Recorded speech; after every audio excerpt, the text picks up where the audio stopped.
I know people are always tugging at you for your time, wanting you to speak and that sort of thing, but you were telling me a few minutes ago about a very unusual invitation you once had about a decade ago. Did we talk about that? I was invited to Neverland Ranch, Michael Jackson's ranch, way back in the early days, before all his troubles began. And it was new, and I just spent this day with him, and he talked about his dreams for the place, to have animals running looking free like they would in Africa. And it was just a very charming day, very low-key. Nobody else was there. And, his wanting to do something for children, of course, he's spoken quite a bit about that. But what was his idea with animals, do you suppose? Did he let on? He loved what I did. He loves chimpanzees. He loved to watch them feeding. He liked their faces. They made him smile. And so I thought, well, if Michael could get a message out to millions of people who would listen, it would be fantastic. And I said to him, Michael, either you could, if you want to help, you could do a concert and give us a percentage, or much better, write a song. And he actually wrote a song. He asked for tapes of animals. He wanted to be angry and cry. So we sent him videos of labs and intensive farming. And he wrote what he told me he thought was his most powerful song ever. But it didn't end up for animals. That's Heal the World. Heal the World, which was It's beautiful. If you look on the back of the original CD, you say, thank you to Dr. Jane Goodall for her inspiration. Amazing. Did you ever meet his chimpanzee? I met Bubbles only after retirement. Bubbles wasn't on the ranch when I went. And Bubbles is in Florida now, I understand. He's in Florida, and he's extremely handsome. He's a beautiful, beautiful chimp. So he was rescued in time from this life of being inappropriately dressed up and carted around like a little symbol. And I'm afraid after that, there were 2 chimpanzees when I visited the ranch later. Michael wasn't there. They were both dressed up. They were both living alone. He had 2 chimpanzees at Neverland. He wasn't there, and they were wearing clothes. That's right.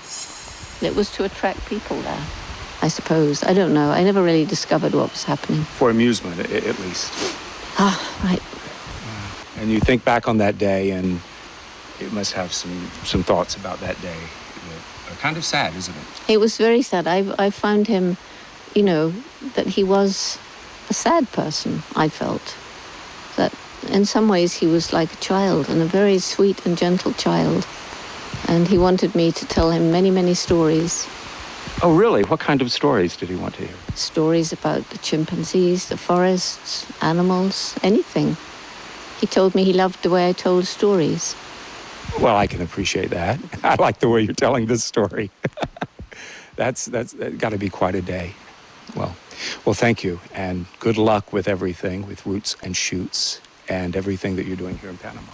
Well, thank you.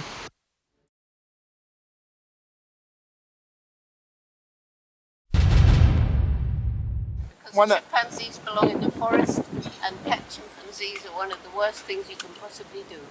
By the time they get to 7 or 8, they're dangerous and stronger than you. Oh, okay. I know when I was growing up, Michael Jackson had one, and I always wanted to have one. And I ticked him off. I went to see him, and we talked about Bubbles.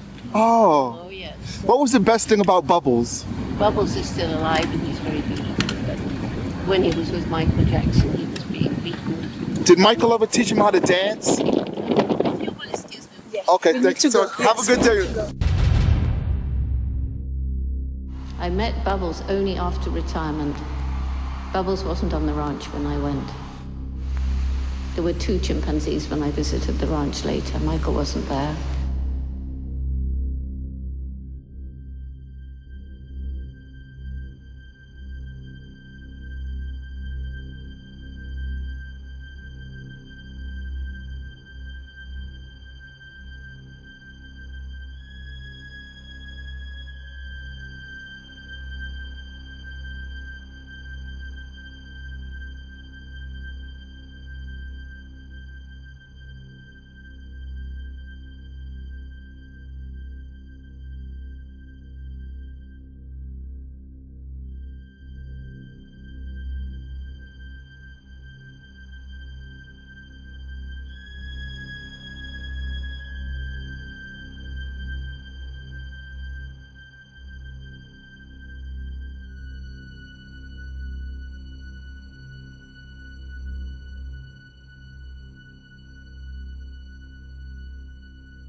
It's a little bug.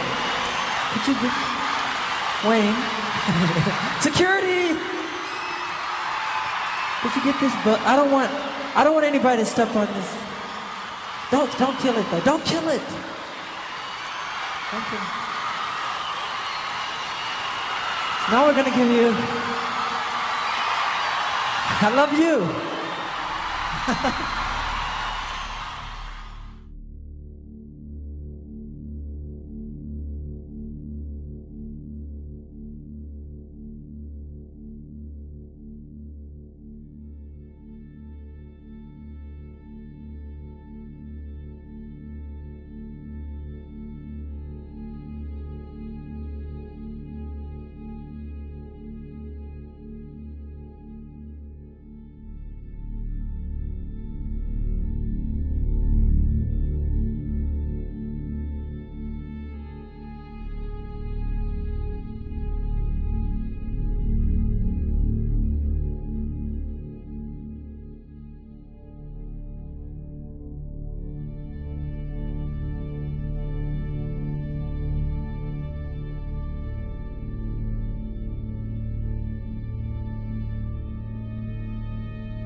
This woman is a true original, a Hollywood star who has gone into the wild and is loving every minute of it.